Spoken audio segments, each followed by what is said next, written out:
우리 옆에 있는 분과 인사할까요? 사랑합니다. 감사합니다. 당신을 축복합니다.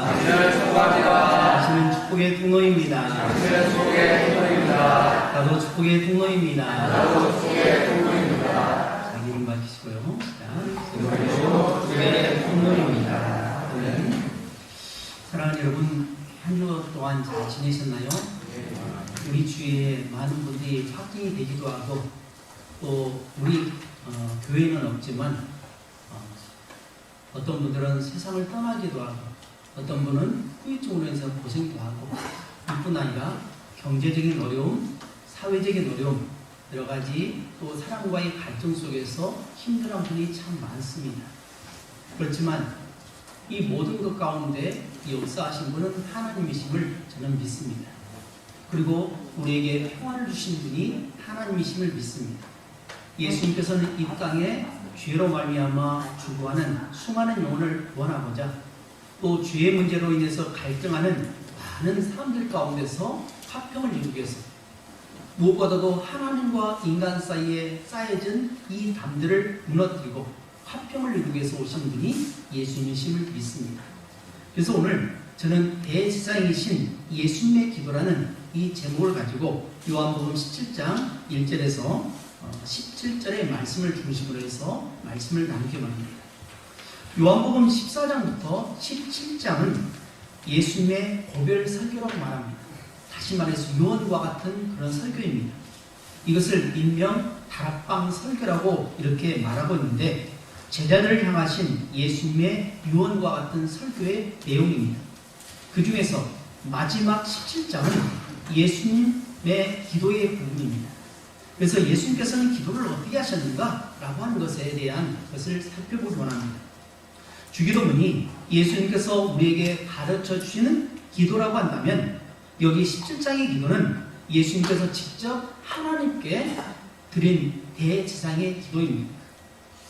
그래서 저는 오늘 본문 말씀을 통해서 여러분과 은혜를 나누면서 예수님께서 무엇을 위해서 기도하셨으며 그 기도하는 내용들이 우리에게 어떤 의미가 있는지, 그리고 우리에게 어떤 도전을 주는지를 살펴보기 원합니다. 오늘 기도의 내용은 총 3가지로 살펴볼 수 있습니다. 오늘 다 읽진 않았습니다. 원래 26절까지 다 읽어야 되는데 시간상 17절까지밖에 안 읽었는데, 이 예수님의 기도는 첫 번째로 예수님 자신을 위한 기도가 1절부터 15절까지 기록되어 있고, 그리고 두 번째로 제자들을 위한 기도, 이것이 6절부터 19절까지 기록되어 있습니다. 그리고 성도를 위한 기도가 20절부터 26절까지 그렇게 기록되어 있습니다. 먼저 예수님 자신을 위한 그 기도의 내용이 1절부터 5절까지 있는데, 우리 다 같이 1절 말씀을 함께 공독하도록 하겠습니다. 1절 말씀이요. 시작. 예수께서 이 말씀을 하시고 눈을 들어 하늘을 우러러 이르시되, 아버지여, 때가 이르렀사오니 아들을 영화롭게 하사 아들로 아버지를 영화롭게 하옵소서. 아멘. 기도는 마음을 하나님께로 향한 데서부터 시작이 됩니다. 여기 때가 이르렀다라고 하는 말씀이 나오는데, 이 말씀은 예수님께서 하나님의 어린 양으로서 세상 죄를 지고 십자가에 못 박혀 돌아가실 때가 되었다는 것입니다. 다시 말해서 하나님의 때가 되었다. 예수님께서 이 땅에 보내신 그 목적을 달성하긴 그 클라이막스에 이르게 되었다라고 하는 것을 가리킵니다. 요한복음에는 때라는 사상이 잘 나타나 있습니다. 어느 때, 이때, 저때라고 말하는데, 이는 예수님께서 십자가를 향해서 가시고 있습니다. 이때는 하나님께서 인간의 타락 직후로부터 시작된 인류 대구속 사업이 완성된 때를 의미합니다. 다시 말해서 아담과 하와에 의해서 범죄함으로 인류가 멸망을 당했습니다. 하나님과 단절이 되었고, 인간에게는 끊임없는 전쟁과 사건과 갈등과 죽음이 계속해서 진행되는 그런 가운데, 하나님께서는 인류의 죗값을 대신 지기 위해서 하나님께서는 이미 사단에게 저주를 퍼부으면서 바로 여자의 후손 예수 그리스도가 너희 머리를 깨뜨릴 것이다 라고 이미 원시복음 창세기 3장 15절에서 선포하셨습니다. 그 이후에 계속해서 하나님의 역사는 진행이 되었고 인간은 끊임없이 범죄하는 가운데 하나님을 멀리하는 그런 가운데 있지만 그럼에도 불구하고 하나님께서 끊임없이 선지자를 보내시고 또한 주의 종들을 세워서 말씀을 선포하지만 여전히 죄 가운데 있는 그들에게 마지막 예수 그리스도 하나님의 아들 어린 양을 통해서 십자가의 죽으심으로 인류의 죄값을 담당하시고 이제 약속하셨던 그 약속을 이루고자 하는 그러한 때가 이제 이르게 되었다는 것입니다.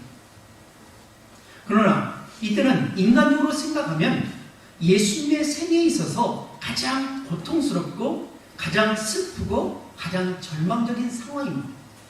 왜냐하면 인류의 죄값을 위해서 담당한다는 것은 그냥 말로 힘들겠구나, 내가 위로한다, 너와 함께한다 이런 말로 끝나는 것이 아닙니다.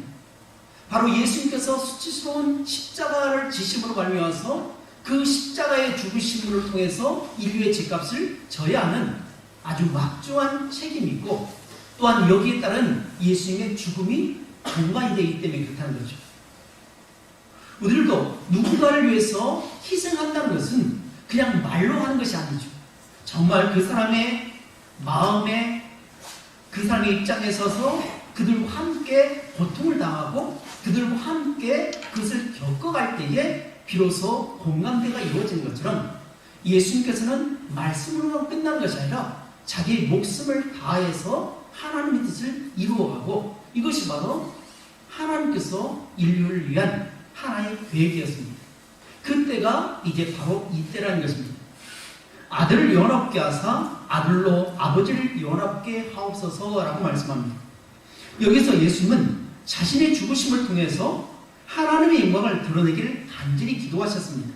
또 소원하셨습니다. 예수님은 십자가의 죽으심을 통해서 하나님의 사랑과 또 공의를 드러내기를 원하셨습니다.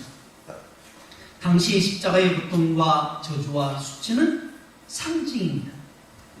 바로 예수님은 십자가에 못 박혀 죽는 것이 얼마나 고통스러운지를 누구보다도 잘 알고 계신 분이 바로 주님이십니다.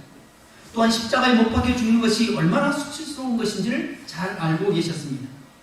그래서 예수님께서는 오늘 본문의 이후에 보면 겟세마네 기도가 요한복음 18장에 기록되어 있는데 이것은 요한복음 18장에만 기록된 것이 아니라 사복음서에 다 기록되어 있습니다.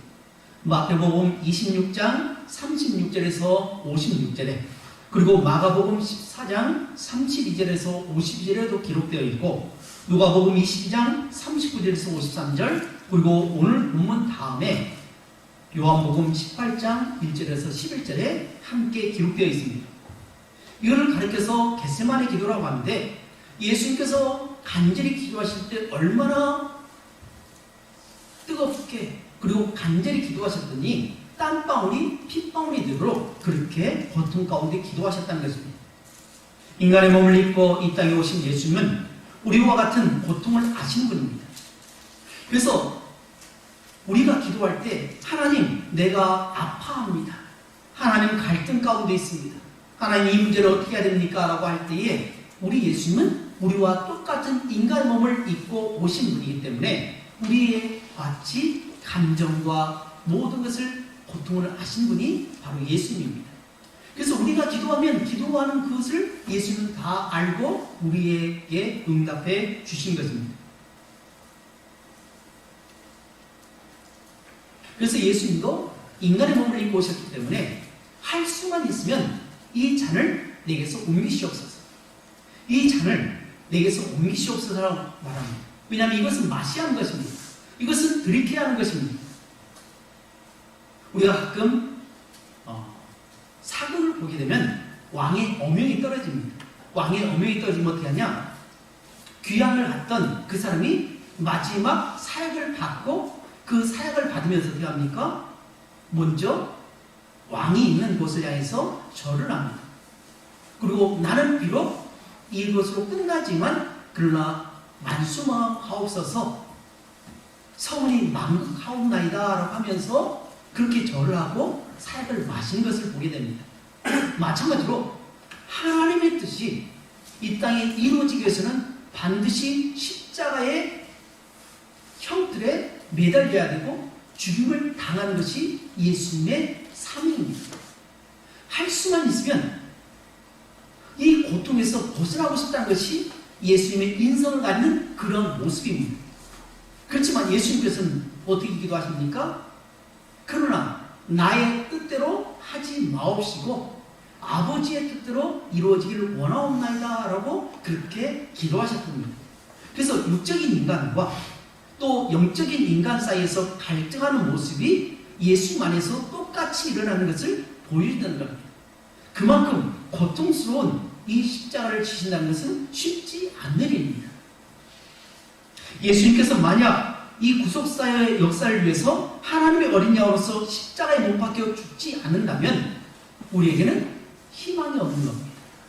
우리에게는 아무런 소망이 없는 겁니다. 그래서 예수님께서는 하나님의 뜻에 복종하셨을 때에 슬퍼하시거나 운명적인 생각으로 빠져서 신음하지 않으셨다는 것입니다. 우리 예수님은 하나님의 뜻을 이루기 위해서 십자가에 못 박혀 죽는 것을 영광스럽게 생각하셨다는 것입니다. 사랑하는 여러분, 오늘 우리가 져야 하는 십자가들이 있습니다. 가정에서 내가 져야 하는 그 십자가가 있습니다. 그 십자가를 멀리하지 마시길 주님으로 축복합니다. 내가 져야 할 십자가, 지역을 위해서 져야 할 십자가, 내 가정을 위해서 져야 할 십자가, 또 신앙인으로서, 직분자로서, 사명자로서 져야 할 그 십자가를 달게 나가는 여러분이 되시길 주님의 이름으로 축복합니다. 사람들은 십자가의 십자가를 저주의 십자가로 생각하지만 예수님은 십자가를 영광의 십자가로 생각하셨습니다. 하나님을 영화롭게 하는 것은 인생의 근본의 목적입니다.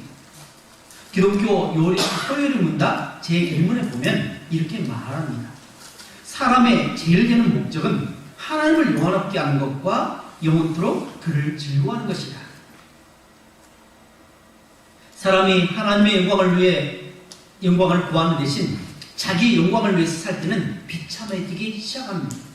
자기 영광을 위해서 살 때 행복해질 것 같지만 결코 그렇지 않습니다. 그 영혼이 번민과 고뇌로 끊임없이 고통을 당합니다.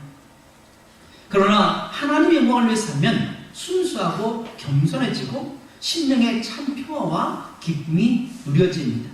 그리고 진정으로 행복한 인생을 살아갈 수 있습니다. 우리 인간은 불면의 하나님의 영광을 위해서 사는 존귀한 존재임으로 지어졌습니다. 사도 바울은 그래서 고린도전서 10장 32절에 이렇게 말씀합니다. 먹든지 마시든지 그 다음 뭐죠? 무엇을 하든지 다 하나님의 영광을 위하라. 먹는 일이라 마시는 일이라 어떤 일을 하든지 간에 이 일을 통해서 하나님의 영광이 드러나기를 원합니다 라고 그렇게 기도하라고 권면하고 있습니다. 우리 다같이 2절 말씀 함께 공독하겠습니다. 2절 말씀입니다. 시작. 아버지께서 아들에게 주신 모든 사람에게 영생을 주게 하려 하시려고 만민을 다스리는 권세를 아들에게 주셨습니다. 아멘. 이 말씀은 예수님께서 왜 영화롭게 되어야 하는지 가르쳐 줍니다. 예수님은 그를 믿는 자에게 영생을 주기 위해서 먼저는 십자가에 못 박혀 죽으셨습니다. 그러면 십자가에 못 박혀 죽으심으로 모든 것이 끝날까요? 여러분 그렇게 생각하십니까? 무엇이 남았습니까? 죽음으로 끝납니까? 만약 십자가의 죽음으로 모든 것이 끝나버렸다면 우리에게는 아무런 소망이 없습니다. 죽음으로 끝나버리면 아무런 소용이 없습니다. 그러나 죽음 뒤에 며칠 만에요? 4월 만에 죽은 자 가운데서 부활하는 겁니다. 바로 예수님은 영화롭게 한다는 것은 예수님의 몸이 영화롭게 되는 것입니다. 그래서 변화산 사건을 통해서 베드로와 요한과 야고보에게 마치 빨래를 했던 빨래한 흰옷처럼 깨끗하고 아주 화려한 그러한 영화로운 몸을 보여주신 것은 부활의 몸을 보여주신 것입니다. 바로 예수님께서 십자가의 죽으심으로 끝났다면 인류에는 아무런 소용이 없습니다. 그렇지만 예수님께서는 십자가의 죽으심 뒤에 죽은 자 가운데 다시 사흘 만에 부활하심으로 우리에게 영생의 복을 주실 것을 말씀해 주고 있다는 겁니다. 영생을 주려면 바로 죽음까지 이르러야 됩니다. 영생을 주려면 죽음까지도 이길 수 있는 권세가 있어야 됩니다. 바로 예수님은 바로 죽음으로 끝나는 것이 아니라 부활하심으로 부활의 권세를 누린 것입니다. 그래서 모든 사람은 죽습니다. 그렇지만 죽는 것이 끝나는 것이 아니라 다시 부활합니다. 새로운 몸으로 변화됩니다. 이것을 예수님께서 보여주시기 위해서 바로 이렇게 기도하셨던 것입니다. 영생이란 무엇입니까? 영원히 사는 것입니다. 영생이란 죽음이나 질병이나 죄로 인한 고통이 없는 영원한 행복을 의미합니다. 그래서 3절 말씀에 이렇게 말씀합니다. 영생은 곧 유일하신 참 하나님과 그의 보내신 자 예수 그리스도를 아는 것이다.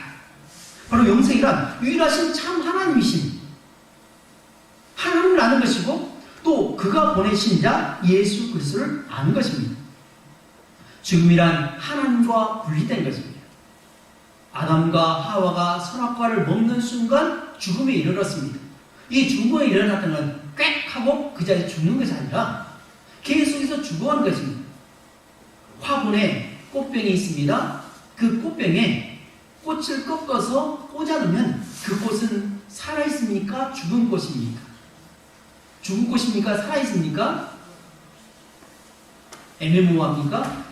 우린 그걸 생화라고 말하지만 사실은 생화가 아닙니다. 죽은 겁니다. 지금은 살아있는 것 같지만 죽습니다. 마찬가지로 하나님과 단절은 곧 죽음을 말합니다. 하나님과 단절은 곧 영원한 멸망을 말합니다. 영생이란 생명의 근원 되신 하나님과 그 아들 예수 그리스도께 접붙인 바 된 것을 말합니다. 그러면 예수님께서 이 세상에서 어떻게 하나님을 영원롭게 하셨습니까? 4절 말씀을 함께 읽겠습니다. 4절 말씀이요. 시작. 아버지께서 내게 하라고 주신 일을 내가 이루어 아버지를 이 세상에서 영원롭게 하였사오니. 아멘. 예수는 하나님의 아들이시지만 하나님께서 이 땅에 하라고 주신 일에 충성하셨습니다. 그 일은 인류 구원의 사업과 복음 역사의 계승자로서 제자를 양성한 일입니다. 예수님은 이 일을 위해서 제자들의 마음에 하나님의 말씀을 심으셨고 마침내는 인류의 죄를 위해서 십자가에 못 박혀 돌아가셨습니다. 예수님은 십자가상에서 다 이뤘다고 말씀하십니다. 예수님은 하나님께서 주신 사명을 온전히 이루심으로 하나님께 영광을 돌렸습니다.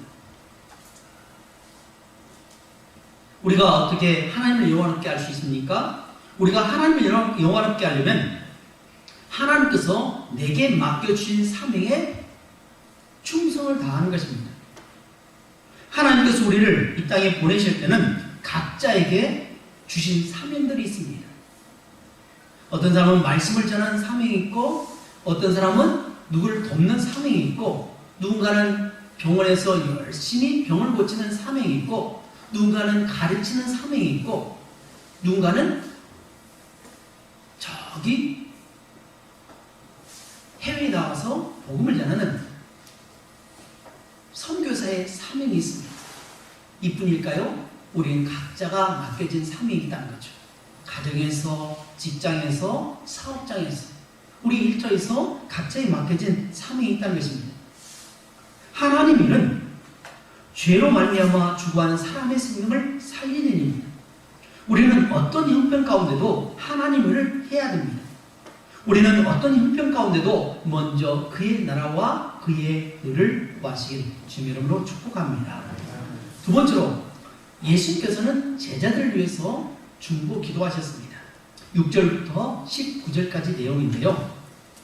예수님은 제자들에게 성경을 가르치셨습니다. 우리 다같이 6절에서 8절 말씀을 함께 봉독하도록 하겠습니다. 시작. 세상 중에서 내게 주신 사람들에게 내가 아버지의 이름을 나타내어 싸움이다.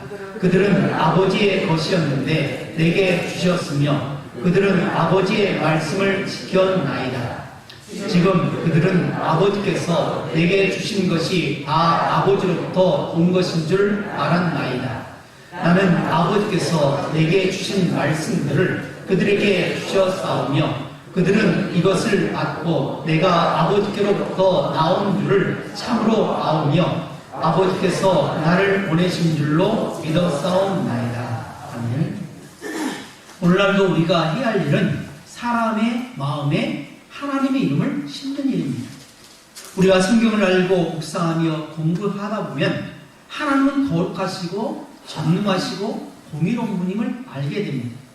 뿐만 아니라 한없이 은혜롭고 자비롭고 인애가 풍성하신 분을 우리가 알아갑니다.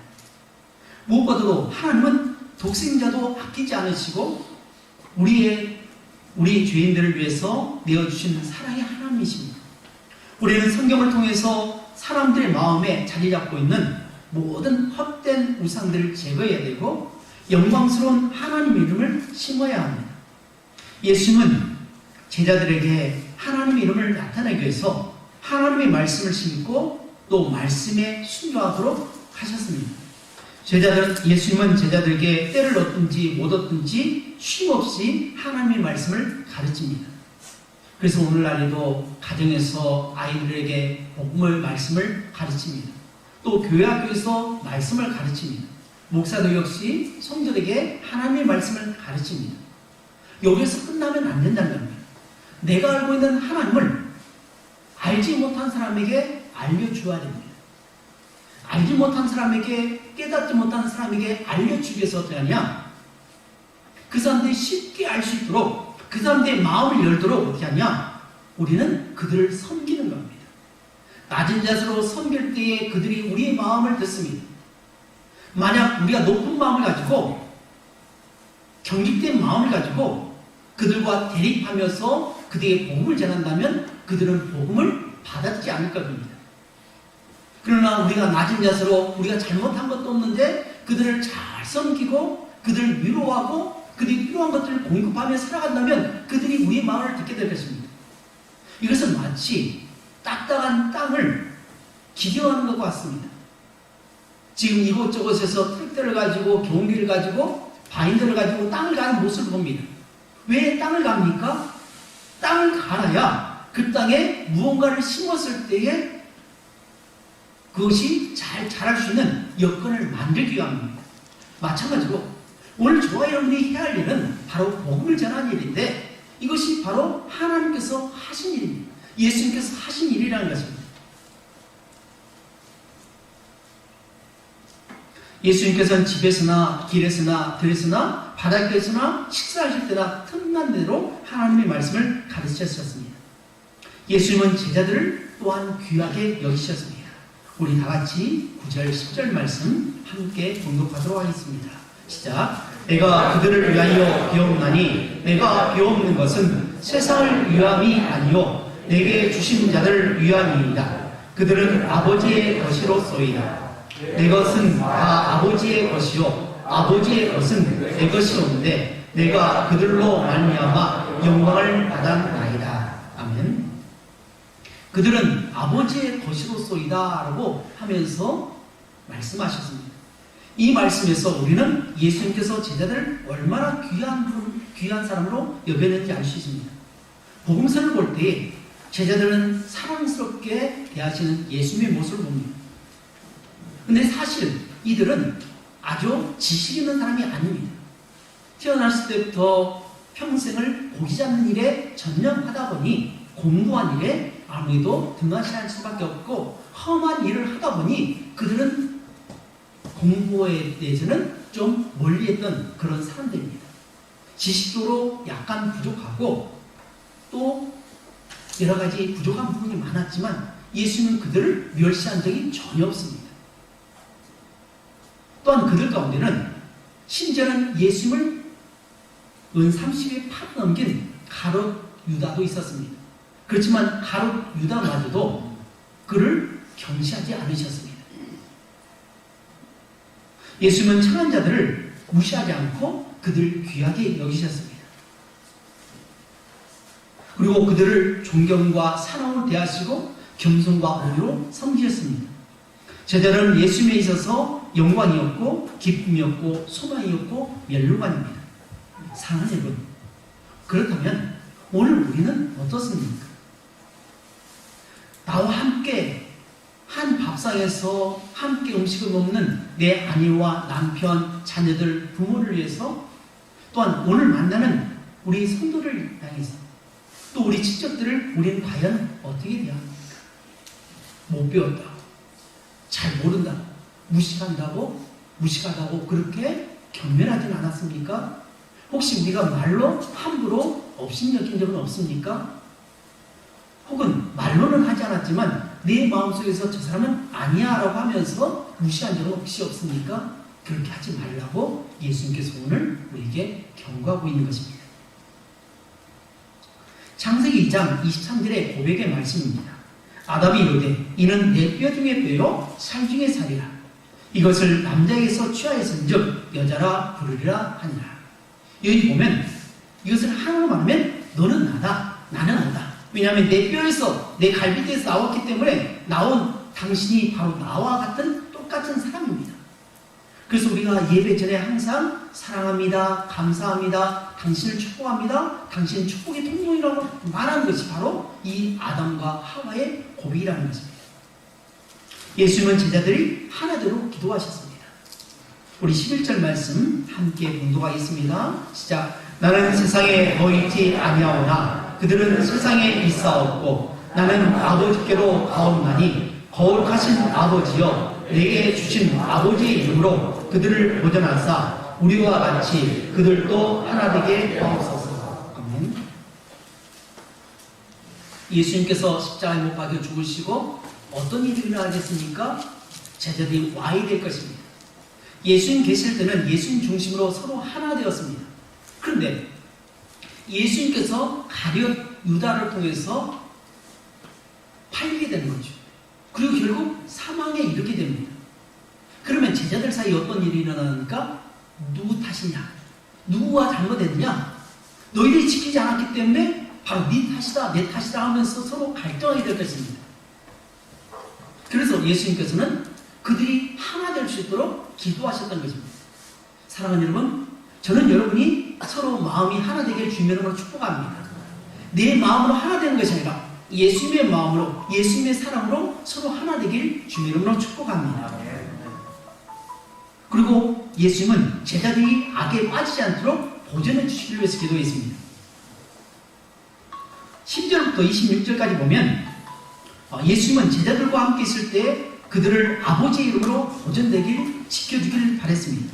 지킨다는 것은 부단히 살피고 훈련한다는 뜻입니다. 예수님은 제자들이 세상의 악 때문에 영향에 물들어서 그들이 죄악 가운데 헤매일 것을 염려하셨기 때문에 악으로부터 그들을 보호해달라고 그렇게 기도하셨습니다. 그리고 그들을 거룩하게 해달라고 기도했습니다. 17절 말씀에 보면 그들을 진리로 거룩하게 하옵소서. 아버지의 말씀은 진리입니다. 바로 진리의 말씀으로 거룩하게 하기를 원했습니다. 마지막 세 번째로는 모든 믿는 자를 위해서 기도하셨습니다. 예수님은 처음에 누구를 위해서 기도했습니까? 누구를 위해서 기도했나요? 예수님 자신을 위해서 기도했습니다. 두 번째로 누구를 위해서요? 제자들을 위해서. 여기서 끝났다면 더 이상 말씀을 전할 것 없죠. 근데 예수님께서는 자신과 제자들뿐만 아니라 제자를 통해서 복음을 받아들인 그런 많은 믿는 자들을 위해서 기도하셨다는 것입니다. 20절부터 26절까지인데요. 예수님은 이제 제자들의 말씀을 증거를 통해서 믿게 될 신자들을 위해서 기도하는데 모든 믿는 자들이 먼저 하나 될 것입니다. 방금 전에 제자들이 어떻게 될걸요? 하나 될 걸로 기도했잖아요. 마찬가지로 믿는 자들이 하나 되기를 위해서 기도했습니다. 21절에 보면 아버지여 아버지께서 내 안에 내가 아버지 안에 있는 것 같이 그들도 다 하나 되어 우리 안에 있게 하사 세상으로 아버지께서 나를 보내신 것을 믿게 하옵소서라고 했습니다. 믿는 자들이 예수 안에서 하나 될 때 세상 사람들이 그리스도를 믿게 될 것입니다. 사랑하는 여러분, 여러분도 하나 되기를 주의 이름으로 축복합니다. 나와 갈등하는 분과 하나 되기를 위해서 축복합니다. 그래서 우리가 예배 전에 함께 기도했잖아요. 이 나라가 정말 서로 하나 될 수 있도록 사실 사상이 다릅니다. 생각이 다릅니다. 형편이 다릅니다. 그렇지만 예수님을 통해서 하나 될 수 있도록 우리가 기도해야 할 것입니다.